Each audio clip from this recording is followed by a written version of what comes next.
Elle est énorme, la fourchette de prix. Ça va de moins d'1 € le litre à 30, voire 40 €. Je parle de l'huile. Bonjour à tous. Colza, tournesol, arachide, olive, noix, que sais-je encore. L'offre est aussi large que la gamme de prix.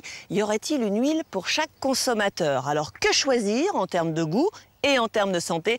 C'est notre affaire mène l'enquête cette semaine et vous donne tous les conseils pour passer un été bien huilé, en tout cas dans votre assiette. Au sommaire également, les barbecues, là encore ne pas se tromper avant d'acheter, charbon, gaz ou électricité. Enfin, la colonie de vacances pour vos enfants, quelle bonne idée, mais pas n'importe laquelle, à suivre en fin d'émission. 6 espèces végétales se partagent 90% du marché des huiles. Parmi elles, le colza, vous savez, ces grands champs de fleurs toutes jaunes qui fleurissent au printemps. Et nous voilà dans le Vexin. Le colza, Stéphane, on le reconnaît très bien quand il est en fleur, qu'il est tout jaune. On le reconnaît beaucoup moins bien dans les champs quand il est vert. Une fois qu'on a eu la fleur, on va avoir la formation de la silique. Donc cette gousse qui ressemble aux gousses des haricots. Oui, on dirait un haricot. Et c'est à l'intérieur de cette gousse que l'on va avoir la graine. Et donc c'est pas la fleur qui va donner l'huile de colza, c'est bien la graine. Et aujourd'hui, eh bien cette graine est toute petite, elle est en formation, elle est vraiment minuscule. Et on va attendre encore 1 mois et demi avant que celle-ci soit mûre. Et c'est là où on va récolter les graines. Vous arrivez à produire combien de quantité de graines chaque année? Alors sur l'exploitation, nous produisons à peu près 80 tonnes de colza.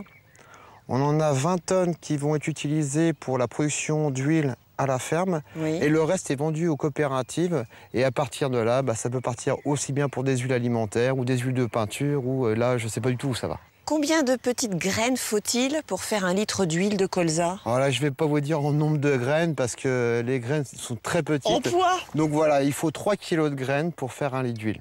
Et pour donner un ordre d'idée, 3 kg de graines, ça correspond à peu près à 10 mètres carrés de colza. On va aller voir ce qui se passe une fois qu'on ramasse les graines. Eh bien, on va y aller. Allez, c'est parti. Comment une petite entreprise familiale peut-elle sortir 12 000 litres par an? Certainement avec un peu d'huile de coude. Qu'est-ce que veut dire, Stéphane, première pression à froid qu'on voit souvent sur les bouteilles d'huile? Alors, la première pression à froid, qui est un critère de qualité en huile, c'est en fait qu'on travaille à partir des graines. Donc ici, vous avez les graines qui sont là. Donc ça, ce sont les graines de colza voilà, c'est les de graines... la récolte de l'année dernière. Exactement. En fait, ce qui se passe, c'est qu'on écrase les graines avec cette vis-là, qui va écraser les pièces contre cette pièce-là. Et en fait, le fait d'écraser les graines, on va avoir l'huile qui va s'échapper par les striures qui sont là. Donc là, elle coule goutte à goutte. Voilà. Et cette huile-là doit avoir une température inférieure à 40 degrés en sortie de presse, pour qu'elle garde tous ses arômes. L'alternative, c'est quoi? Première pression raffinée, c'est ce qu'on voit le plus en grande surface. Ça veut dire que c'est fait de façon plus chimique? Comme le nom l'indique, on raffine un peu comme du pétrole. En même temps, les prix ne sont pas les mêmes. C'est-à-dire que là, on va sortir une huile qui coûte à peu près 7 € le litre. Exactement. Et en hypermarché, on peut trouver à 0,80, 0,90 centimes le litre. Oui, alors 0,90 centimes le litre, en ce moment, on l'a plus beaucoup. On sera plutôt sur du 1 €, 1,10 €. La différence de prix, elle vient vraiment du fait de la première pression à froid par rapport à une première pression raffinée. Il y a moins de rendement, du coup? Oui, il y a beaucoup moins de rendement. Là, on a un taux d'extraction qui est à peu près de 30%. Et sur une huile première pression raffinée, on va tuer un taux d'extraction qui va être entre 45 et 50%. Mais est-ce que ça change vraiment quelque chose en termes de qualité et de goût? Alors, en termes de qualité intrinsèque, c'est pas sûr. Mais en termes de goût, et là, je pense que vous allez vous en faire le juge. Exactement. Et c'est vous qui pourrez me dire, justement, si vraiment vous trouvez une différence de goût. Ah oui. Je suis pas très habituée à en boire comme ça, il faut être honnête. J'ai l'impression de boire de la fleur. Alors, il y a un petit goût de noisette. Voilà. En fait, vous avez des arômes d'artichaut au départ. Et après, vous allez avoir les arômes de noisette qui sont les arômes naturels de l'huile de colza. Qu'est-ce qui sort là?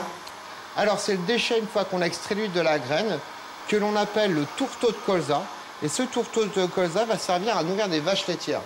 L'huile de colza est très présente également dans l'industrie agroalimentaire.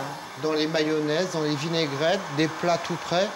Mais aussi, on va la retrouver dans des biscuits, Et on va la retrouver surtout tous les produits où on veut avoir une présence d'oméga 3. Elle est présente pour ça. Comme additif. Alors, quand on ouvre l'œil sur les étiquettes dans l'agroalimentaire, on trouve également de l'huile de palme, très appréciée des industriels pour ses bas coûts. C'est vrai qu'elle revient un peu cher, donc pour eux, c'est un prix de revient intéressant pour leurs produits.